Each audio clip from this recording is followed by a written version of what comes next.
আগুনে অনেক মানুষ জ্বলবে।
দেখে যেতে পারিস না?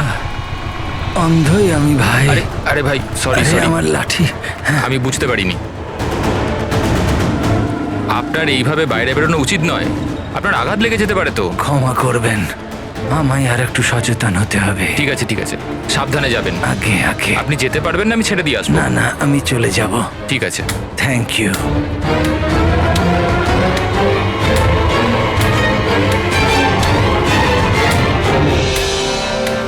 কি হলো রে বাবা, ব্যথা করছে কেন?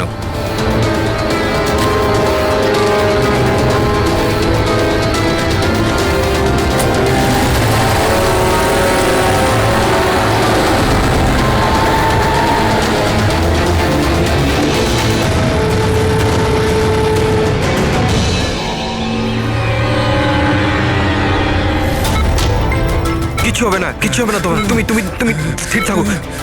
পা ধরো, পা ধরো। Doctor injection fast, quick. Doctor injection দাও তাড়াতাড়ি।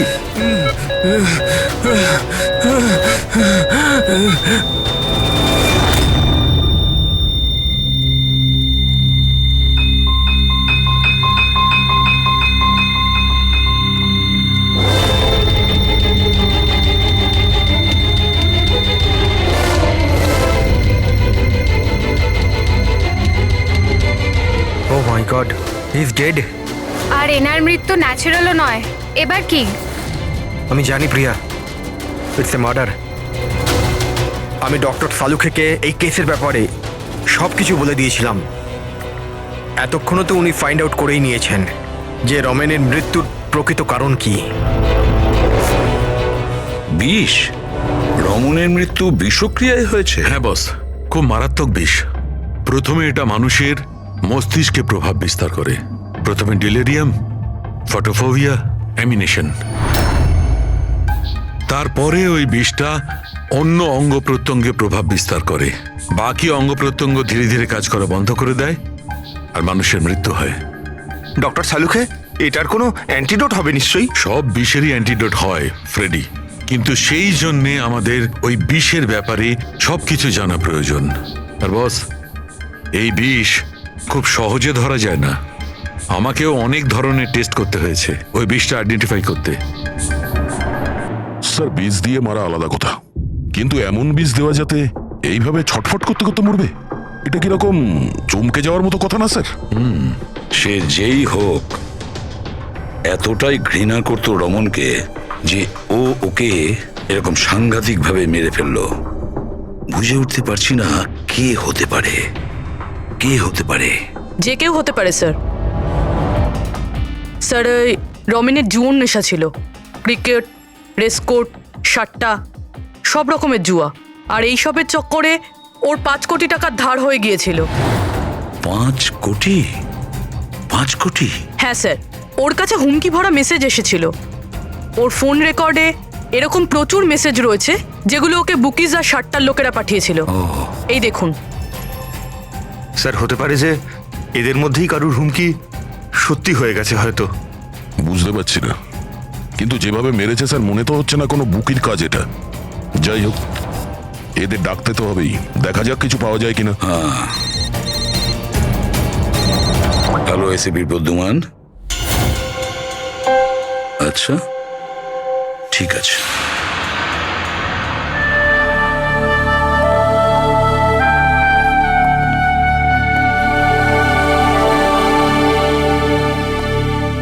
আপনি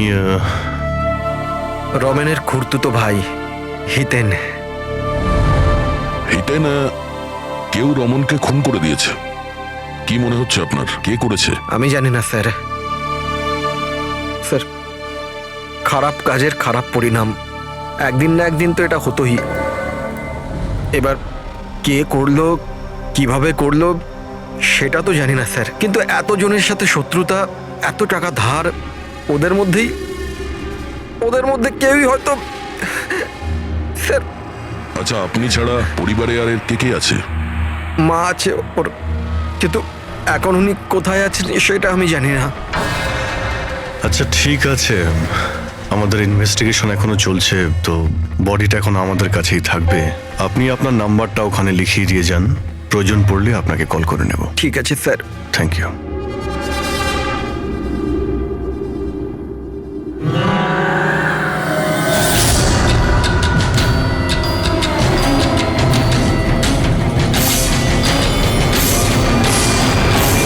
এতটা দুঃখ পাইনি যেটাও দেখাচ্ছে।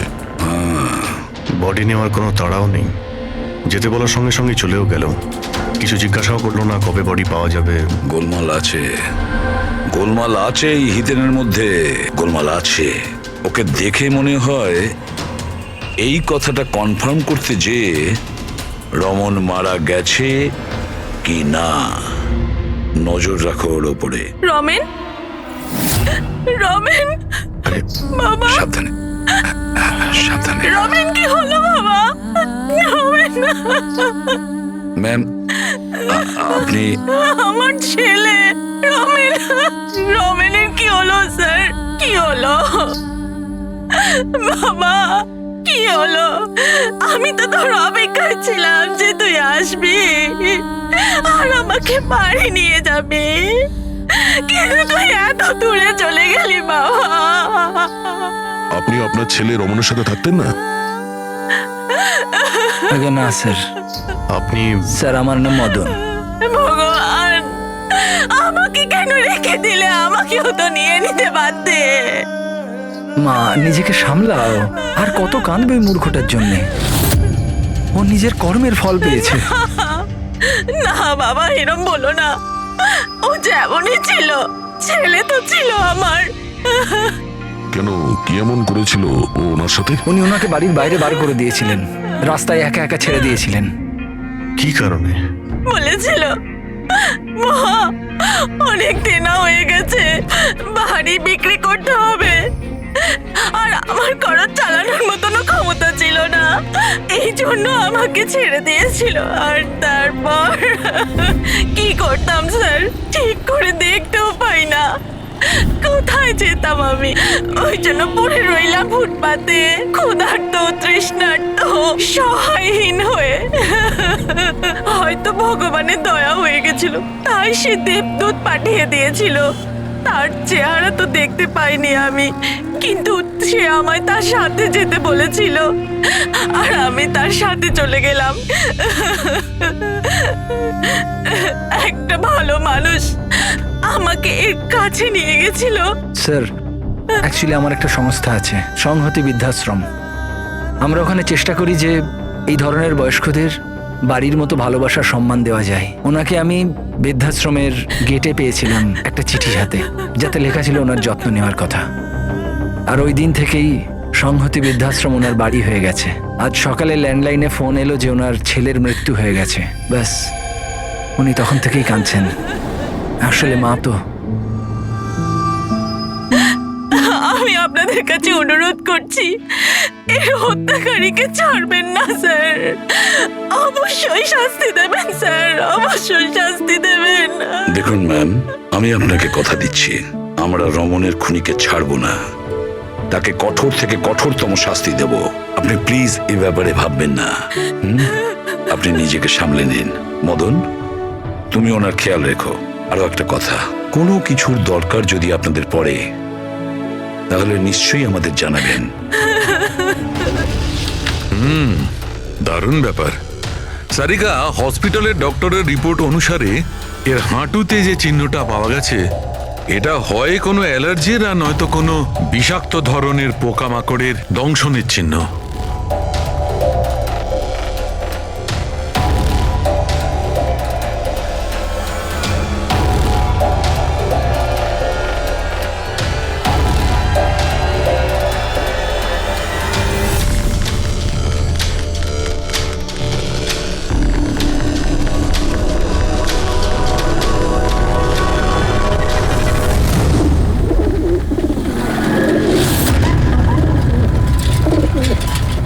স্যার, এই হিতেনের হাবভাব কিন্তু ভালো ঠেকছে না। এমন এমন সব লোকজনের সঙ্গে ওর পরিচয় আছে যে ওকে সন্দেহ করাটা স্বাভাবিক।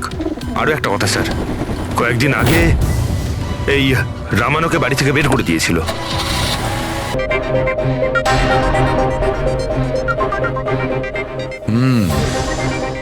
সারিকা, এই যে অদ্ভুত জিনিসটা দেখতে পাওয়া যাচ্ছে, আসলে এটা প্যারাফিন। প্যারাফিন?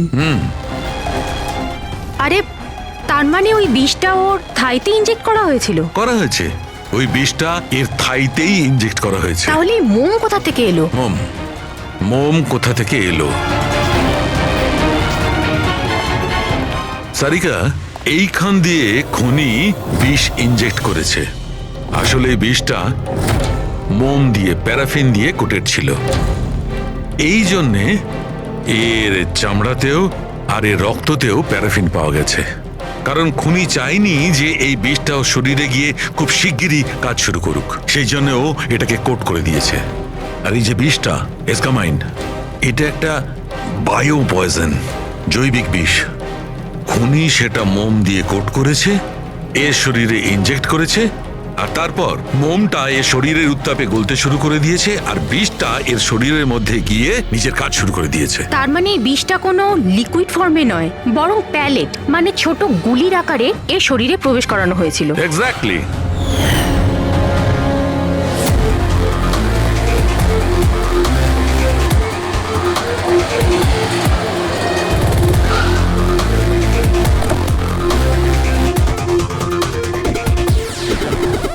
এই হলো সেই কনস্ট্রাকশন সাইট যেখানে রমন ইঞ্জিনিয়ার ছিল। ওর কলিগেরা বলছিল যে এখান থেকে বেরোনোর পরে ওর পায়ে একটু সমস্যা হয়েছিল। কিন্তু এখানে যে সমস্ত ওয়ার্কার্সরা কাজ করে, ওরা বলল যে যতক্ষণ কনস্ট্রাকশন সাইটে ছিল ততক্ষণও ঠিক ছিল। তার মানে যা কিছু ঘটেছে কনস্ট্রাকশন সাইট থেকে বেরিয়ে এসে ঘটেছে, তার মানে এখানেই হয়েছে। এখানে তো আশপাশটা খুঁজে দেখি, যদি কেউ কিছু দেখে থাকে। স্যার, আপনারা যান, আমি একটু চা খেয়ে আসছি। মানে ওই চাওয়ালাকে জিজ্ঞেস করে আসছি যে কিছু দেখেছে কিনা। অভিজিৎ, এই বাচ্চাটা কনস্ট্রাকশন সাইটের সামনে কাগজ বেচছে, ওকে কিছু জিজ্ঞাসা করি।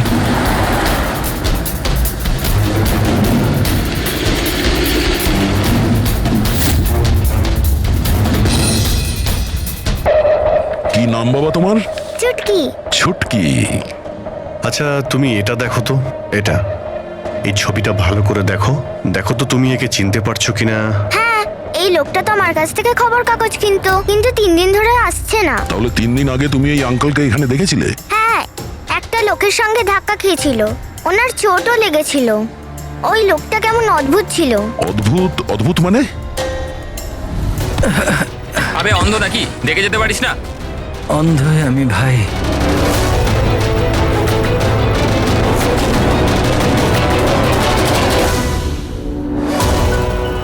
কি হলো ভাই, এত ব্যথা হচ্ছে কেন?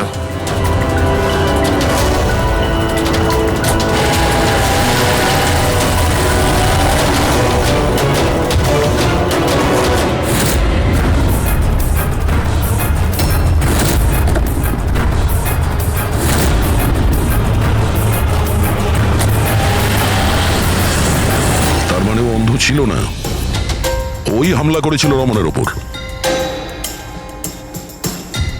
আচ্ছা এটা বলো তো যে ওই আঙ্কেলকে তুমি চিনতে পারবে?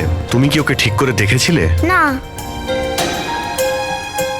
আচ্ছা ওই গাড়ির নাম্বারটা মনে আছে? না আঙ্কেল, ওই আঙ্কেলকে গাড়ি চালাতে দেখে আমি অবাক হয়ে গেছিলাম, এই জন্য গাড়ি নাম্বার মনে নেই। কিন্তু কি হয়েছে আঙ্কেল? ইঞ্জিনিয়ার আঙ্কেল ঠিক আছে তো? না বাবু, ওর কিছু হয়নি। ও অন্য কোনো কনস্ট্রাকশন সাইটে চলে গেছে, এখনো এখানে আসবে না। Thank you. হ্যাঁ, তুমি এখন নিউজ পেপার বিক্রি করছো, তুমি স্কুলে যাবে না?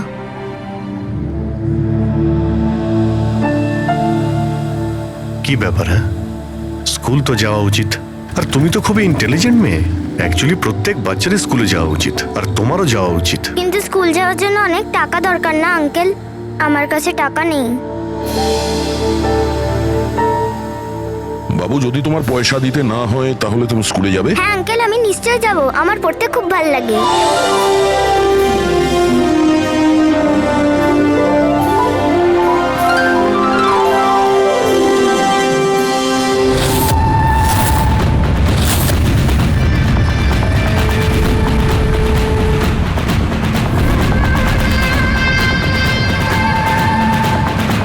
সমীর, এবার তোমার পালা।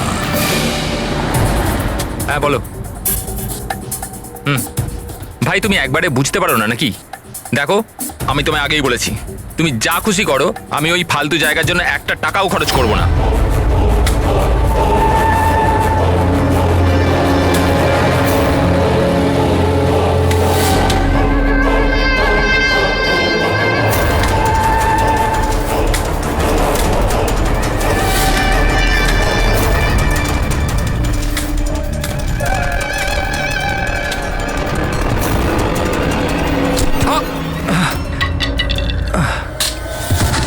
ওই দেখতে পাল আমার আমার লাঠি। Sorry sorry sorry sorry sorry I am sorry এই তো লাঠি। I am sorry, extremely sorry. আপনার কোথাও লাগেনি তো? আপনি ঠিক আছেন তো? আমি আপনাকে কোথাও ছেড়ে দিই? না না, আমি ঠিক আছি, আমি চলে যাব। আপনি আপনি ঠিক আছেন তো? হ্যাঁ আমি আমি আমি আমি ঠিক আছি। আপনি সাবধানে যাবেন। হ্যাঁ ঠিক আছে, আপনি সাবধানে যাবেন। ওকে, থ্যাংক ইউ। হ্যাঁ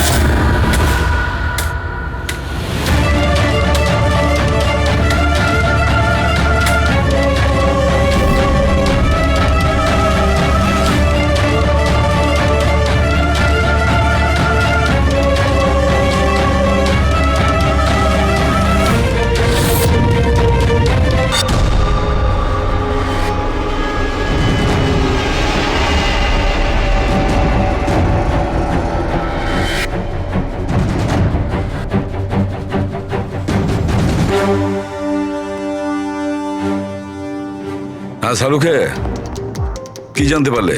বস, এই লোকটাকে যে বিষটা দেওয়া হয়েছে সেটাও কোনো গাছ থেকেই তৈরি করা হয়েছে। কি, এটাও কোনো গাছ থেকে? হ্যাঁ বস, কিন্তু এটা কি ধরনের বিষ সেটা সারিকা এক্ষুনি জেনে যাবে। এই বিষটার নাম রিকিউনিস কমিউনিস, আর এই বিষটা আগের বিষটার থেকেও অনেক বেশি বিষাক্ত আর ভয়ঙ্কর। রিকিনেস, এটা কোনো গাছের নাম নাকি? হ্যাঁ ফ্রেডি, এটা একটা গাছের নাম। আর বস, এটা কোনো সাধারণ গাছ নয়, সহজে পাওয়া যায় না। আর খুনি যে কেউ হোক, বস ওর গাছপালা সম্পর্কে খুব ভালো জ্ঞান আছে। হ্যাঁ হ্যাঁ, সেটাই তো হওয়ার কথা এই গাছের ব্যাপারে। তাই তো। কিন্তু স্যার, এই খুনটার কারণ কি হতে পারে? আমরা তো রামানের খুনের কারণ জানি না, সমীরেরও না, আর দূর দূর পর্যন্ত এদের নিজেদের মধ্যে কোনো সম্পর্কও ছিল না। স্যার, সমীর আর রমনের মধ্যে একটা জিনিস তো খুবই কমন। কি? মাই গড, তাহলে এটাই সেই সূত্র যেটা সমীর আর রমনকে যুক্ত করে? তাহলে কি দুজনে একই ভুল করেছে?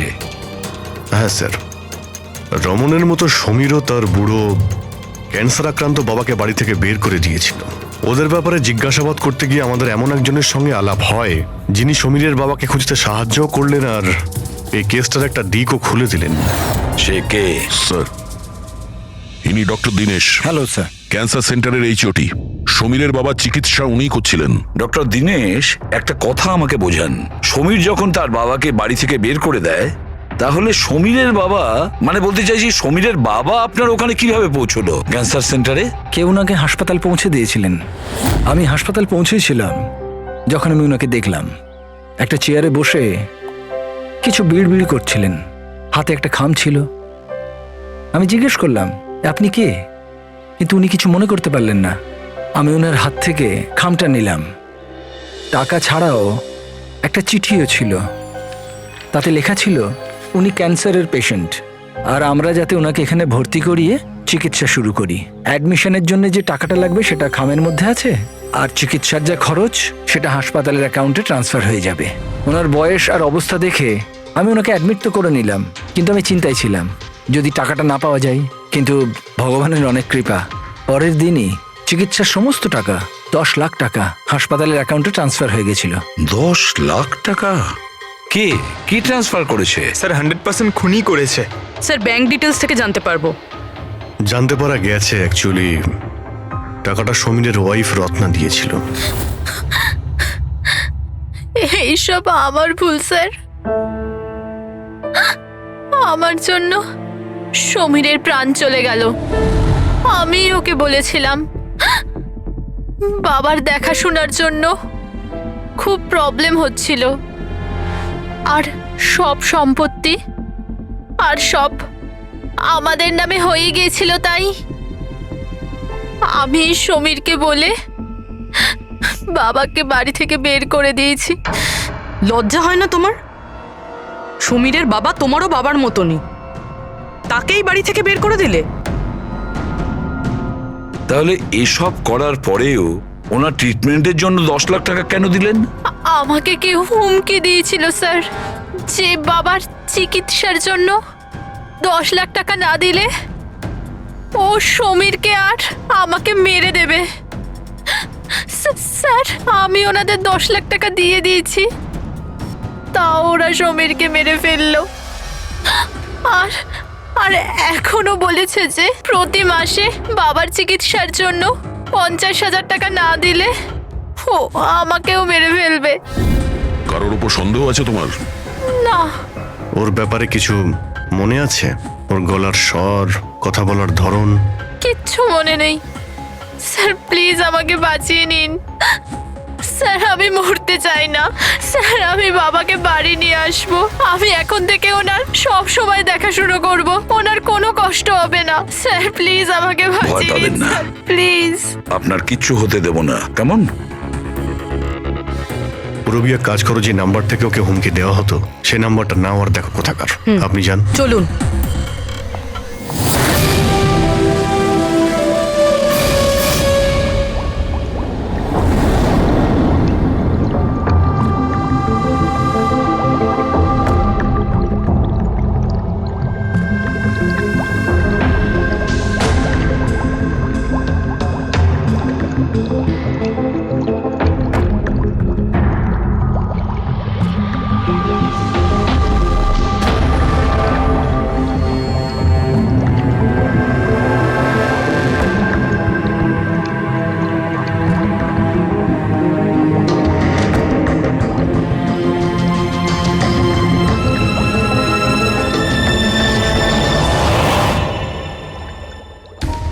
স্যার আমরা এতগুলো অ্যান্টিডোটস বানিয়েছি, কিন্তু এটার কি নিশ্চয়তা আছে যে খুনি এর মধ্যেই কোনো একটা বিষ ব্যবহার করবে?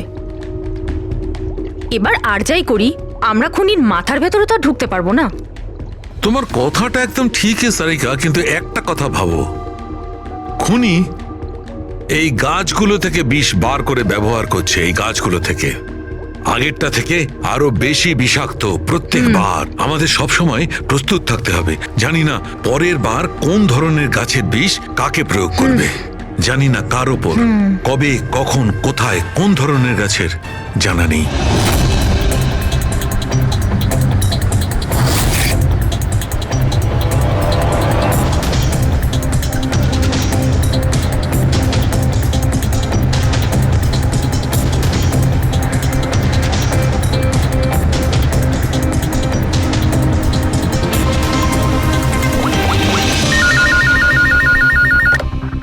হ্যালো। হ্যাঁ হ্যাঁ পূরবী বলো। স্যার সেই ফোন বুথটা যেখান থেকে খুনি রত্নাকে খুনের হুমকি দিয়েছিল সেটা ওই বান্দ্রা রেল স্টেশনের কাছেই। Bandra railway station? কিন্তু ওখানে তো খুব ভিড় থাকে, ওখানে নিশ্চয়ই ও অন্ধ সেজে এই কাজটা করেনি। খুবই কঠিন এটা জানতে পারা। স্যার কেউ কিছু জানে না সেটা ঠিক, কিন্তু একটা বিশেষ ব্যাপার হলো সেটা এই ফোনগুলো সকাল 11টা থেকে 12টার মধ্যে করা হয়েছে। আর রেলওয়ে স্টেশনের কাছে একটা বাস স্ট্যান্ডও আছে যেখান থেকে পুনেতে বাস যায়। পাশেই বাস স্ট্যান্ড আছে, মানে ও ট্রেনে করে যেতে পারে আর বাসে করেও। ঠিক আছে, কোনো ব্যাপার না, দেখছি। ভাইন্দার, তার মানে খুনি মুম্বাইতেই থাকে আর শুধুমাত্র সমীরকে খুন করার জন্যই পুনা গেছিল। তাহলে পুনাও ট্রেনে করে গেছিল, কিংবা বাসে, কিংবা কোনো প্রাইভেট গাড়ি, কিংবা তার নিজের গাড়িতে। সেটাই তো স্যার, খুনি এটা জানতো যে আমরা রত্নার কাছে পৌঁছবই, আর এই কলের ব্যাপারটাও আমরা জেনে যাব। সেই জন্যই ও আমাদের বিভ্রান্ত করছে, আমাদের সঙ্গে খেলতে চাইছে। হ্যাঁ, খেলাই খেলছে। কিন্তু স্যার আমরা খুনি পর্যন্ত পৌঁছবো কি করে? আমাদের কাছে তো ওর বিরুদ্ধে কোনো ইনফরমেশনই নেই, আর আমরা এটাও জানি না যে ওর পরবর্তী শিকার কে হবে। পঙ্কজ, খুনি শিকারের কাছে পৌঁছানোর আগেই আমরা তার কাছে শিকার পৌঁছে দেব। এই ঘটনাটা আজ সকাল 10টার মুম্বাইয়ের গোরেগাঁও রেলওয়ে স্টেশনেতে একজন বয়স্ক মানুষ ট্রেনের সামনে এসে আত্মহত্যা করার চেষ্টা করছিলেন। আশপাশের লোকেরা ওনাকে বাঁচিয়ে নিয়েছেন। আসুন জেনে নেওয়া যাক কি কারণ ছিল যেটা একটা বয়স্ক মানুষকে এটা করতে বাধ্য করছিল। ছেড়ে দাও আমাকে, কেন আমাকে ধরে রেখে দিয়েছো? ছেড়ে দাও আমাকে, আমি বাঁচতে চাই না। কি করব আমি বেঁচে থেকে? কিন্তু আপনার সাথে কি হয়েছে? আপনি কেন আত্মহত্যা করতে চাইছিলেন? কি হয়েছে? আমার সঙ্গে কি হয়েছে? আমাকে আমাকে আমার একমাত্র ছেলে বাড়ি থেকে বার করে দিয়েছে ধাক্কা মেরে। আমি আমার ছেলেকে এত আদর যত্নে বড় করলাম, আর ও আমাকে ধাক্কা মেরে বাড়ি থেকে বার করে দিল। এটা তো খুবই দুঃখের কথা। এ কি অবস্থা আমাদের আজকালকার সমাজের। আপনার ছেলে কি করেন? কি কাজ করে? স্কুলে যায়। টিচার বুঝি? না, পড়াশোনা করে, স্কুলে পড়াশোনা করে। এখন 8 বছর বয়স। হ্যাঁ, কি বললেন আপনি? কি বললাম আমি? আপনার ছেলের কত বয়স হলো? কত বছর বয়স? আপনি যে বললেন 8 বছর বয়স। আমার ছেলে 8 বছর বয়স মাত্র আমাকে ঘর থেকে বার করে দিল, আমি মরেই যাব। আপনারা শুনতেই পেলেন, ইনি দাবি করছেন যে এনার 8 বছরের ছেলে এনাকে বাড়ি থেকে বের করে দিয়েছে। কি এমন ঘটেছিল? কে এই 8 বছরের বাচ্চা? রেল লাইনে মাথা দিচ্ছিলেন যে বয়স্ক মানুষ, তার 8 বছরের ছেলের খোঁজ আমরা পেয়ে গেছি। আসলে তিনি একজন 33 বছরের সফটওয়্যার ইঞ্জিনিয়ার। বয়স্ক মানুষটির মস্তিষ্কের সমস্যা থাকার জন্য উনি এখনো ছেলেকে 8 বছরেরই ভাবেন। ওনার ছেলে আমেরিকায় থাকেন, আর সে ওনাকে বাড়ির বাইরে বার করে দিয়েছেন। আর তারপরে বয়স্ক মানুষটি আত্মহত্যা করার চেষ্টা করেন। আসুন আসুন ওনার ছেলেকে জিজ্ঞেস করি উনি এটা কেন করলেন। Sir 1 minute. স্যার একটা প্রশ্ন ছিল। স্যার এটা কি সত্যি খবর যে আপনি আপনার বাবাকে বাড়ি থেকে বার করে দিয়েছিলেন? হ্যাঁ, এটা সত্যি। স্যার আপনি এটা কেন করলেন? আপনার কি এটা একদম খারাপ লাগলো না? হ্যাঁ, বার করেছি আমি, আর খারাপও লাগেনি। আপনি চেনেন ওনাকে? আপনি কখনো সহ্য করেছেন? ওনার অ্যালজাইমার আছে, ওনাকে সামলাতে সামলাতে পাগল হয়ে যাচ্ছি আমি। আমার একটা নিজস্ব জীবন আছে, আমার ওয়াইফ আছে, বাচ্চা আছে। কি করব আমি? আরে কতদিন ধরে টাকা খরচা করে ওনার ট্রিটমেন্ট করাবো আমি, আর কিচ্ছু নেই আমার কাছে। কি করে ট্রিটমেন্ট করাবো ওনার আমি? আরে আমাদের পেছন ছাড়ো তুমি, এখান থেকে দূরে কোথাও চলে যাও। বিরক্ত হয়ে গেছে আমি তোমার থেকে। এই নাটক দেখার জন্য এখানে দাঁড় করিয়ে রেখেছো, এবার আনন্দ পেয়েছো তো? চলে যাও এখান থেকে। Sir sir sir sir sir sir আপনিও তো কখনো ছোট ছিলেন। ইনি আপনাকে পড়াশোনা শিখিয়ে বড় করলেন, আপনাকে মানুষ করলেন, আর আপনি ওনাকে বাড়ির বাইরে বার করে দিলেন। ভালোবাসা উদলে পড়ছে? হ্যাঁ, যা যা তুলে নিয়ে যা। মাথা খারাপ করো না আমার। তোমার যা করা ছিল তুমি করে নিয়েছো, এখানে ডেকে আমাকে। শান্তি পেয়েছো তো? টাকা কামিয়েছো? যাও এখান থেকে। তাহলে দেখলেন আপনারা কিভাবে একজন ছেলে তার বাবাকে বাড়ির বাইরে বার করে দিলেন। এবার এই বয়স্ক মানুষটি কোথায় যাবেন? কার ভরসায় বাঁচবেন? ইনি এনার সারা জীবনের পুঁজি ছেলের উপর খরচ করেছেন, আর সেই ছেলেই আজকে এনাকে বাড়ির বাইরে বার করে দিয়েছে।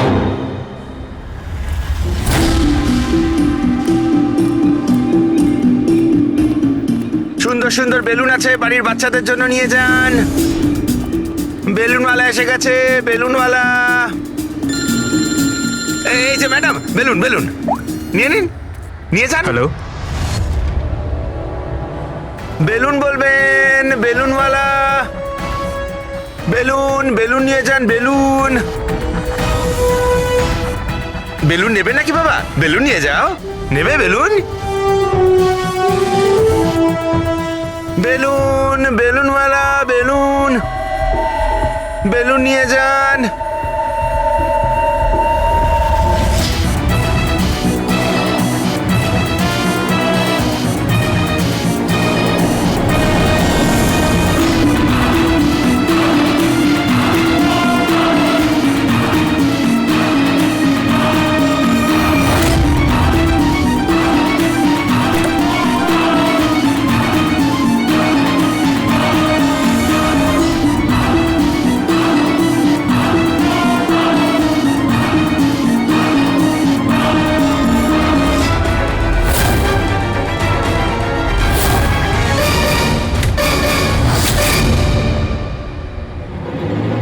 স্যার স্যার একজন অন্ধ বিল্ডিং এর দিকে আসছে।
এতগুলো লোক? হ্যাঁ তাই তো। স্যার, এতজন অন্ধ একসাথে? আমরা তো একজন ভেবেছিলাম, এখানে তো 8-10 জন বেরিয়ে গেছে। মনে হচ্ছে এটা ওদের চাল। আপনারা যাবেন কোথায়? এক মিনিট সবাই একসঙ্গে এখানে কি করে এলেন? আরে কি করছেন এখানে আপনারা? আরে সবাই একসঙ্গে, কি হয়েছেটা কি? হ্যাঁ কি হয়েছে? এখানে চোখের ফ্রি চেকআপের ব্যবস্থা করা হয়েছে। সম্পদ বলল, মানে ওই আমাদের এখানে ডেকে এনেছে। দেখুন এখানে কোনো ক্যাম্প হচ্ছে না। আর আপনাদের এই খবরটা কে দিয়েছে বলুন তো? ওই তো ডেকেছিল আমাদের এখানে।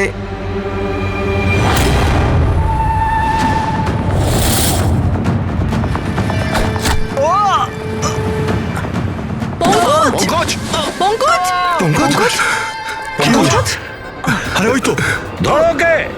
চল পঙ্কজ।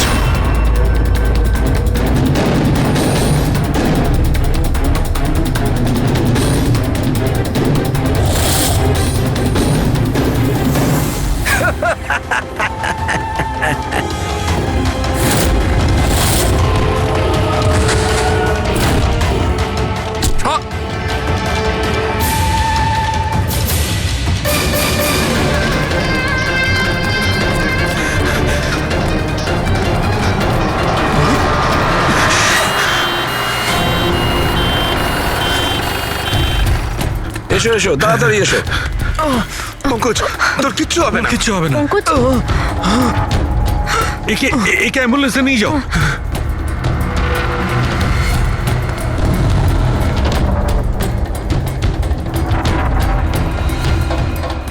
পঙ্কজ, পঙ্কজ, তোর কিচ্ছু হবে না। পঙ্কজ সারিকা এ নাও, বিষটা জানার চেষ্টা করো। বিষের সন্ধান না পাওয়া গেলে আমরা অ্যান্টিডোট দিতে পারবো না। পঙ্কজ, Fast, আমাদের fast. কথা শুনতে পাচ্ছো?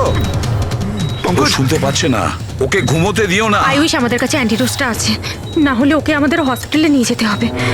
অ্যান্ড আই এম শিওর এই বিষটা আগের বিষটার থেকে অনেক বেশি সাংঘাতিক। সারিকা একটা কাজ করো, ন্যাশনাল বায়ো সেন্টারকে ফোন করো আর ফোনটা আমায় দাও।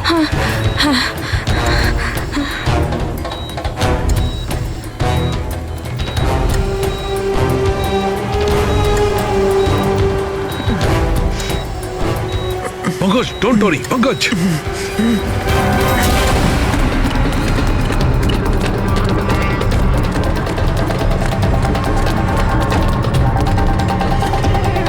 স্যার মাই গড, এটা হতে পারে না। বস, ওর তো বিষটাই পাল্টে দিয়েছে। কিন্তু স্যার আমাদের কাছে এতগুলো অ্যান্টিডোটস আছে, একটা তো অন্তত কাজ করবে। কোনো কাজ করবে না বস, এটা গাছের বিষই নয়, ও বিষটা পাল্টে দিয়েছে। এবার কি হবে সালুকে? কিছু একটা করো। পঙ্কজ, পঙ্কজ কিপ ব্রিদিং, সব ঠিক হয়ে যাবে। হ্যাঁ,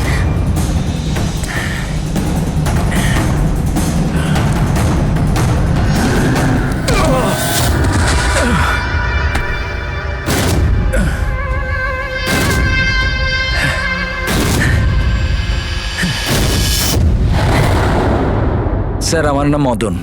এসব তুমি করেছো? কেন আমার পেছনে পড়ে আছো? আমি যেটা করেছি ঠিক করেছি। তুমি বলছো এগুলো করে ঠিক করেছো?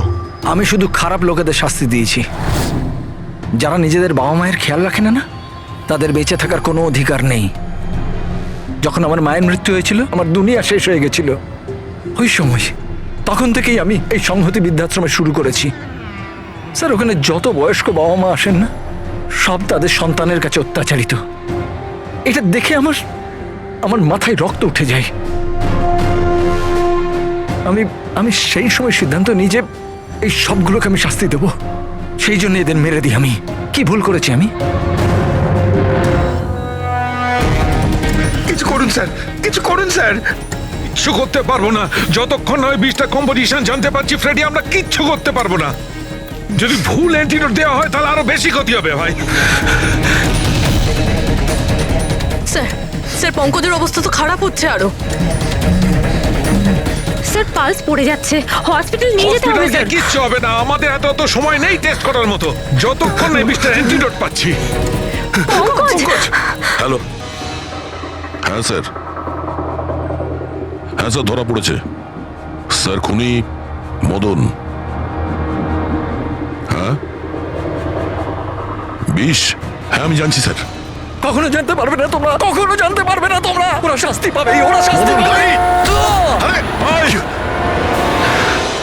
ও নো! মদন, মদন, মদন, তাড়াতাড়ি অ্যাম্বুলেন্স ডাকো, তাড়াতাড়ি। না স্যার, কোনো লাভ নেই। আমার কাজ হয়ে গেছে স্যার। মেনে নিচ্ছি তুমি ওদের সাথে যা কিছু করেছো ঠিক করেছো, কিন্তু তুমি যাকে ওই বিষটা দিয়েছো ও নির্দোষ, ও নিরপরাধী, ও কিচ্ছু করেনি। ওই বিষটা কি বলো? হ্যাঁ BTX স্যার, ওই বিষটার নাম BTX স্যার। সালুকে ওই বিষের নাম হলো BTX। ঠিক আছে পঙ্কজ, কিছু হবে না। নার্ভাস হয়েও না। কিছু হবে না। দেখো, কিছু হবে না। ওকে চোখ বুঝতে দেবে না। মদন, ব্যাস হয়ে গেছে, হয়ে গেছে। You will be alright. আর পঙ্কজের কিচ্ছু হবে না, কিচ্ছু হবে না। Welcome my boy. ভয় পেও না, কোনো ক্ষতি হবে না তোমার। তুমি মানুষ হিসেবে সত্যি ভালো ছিলে।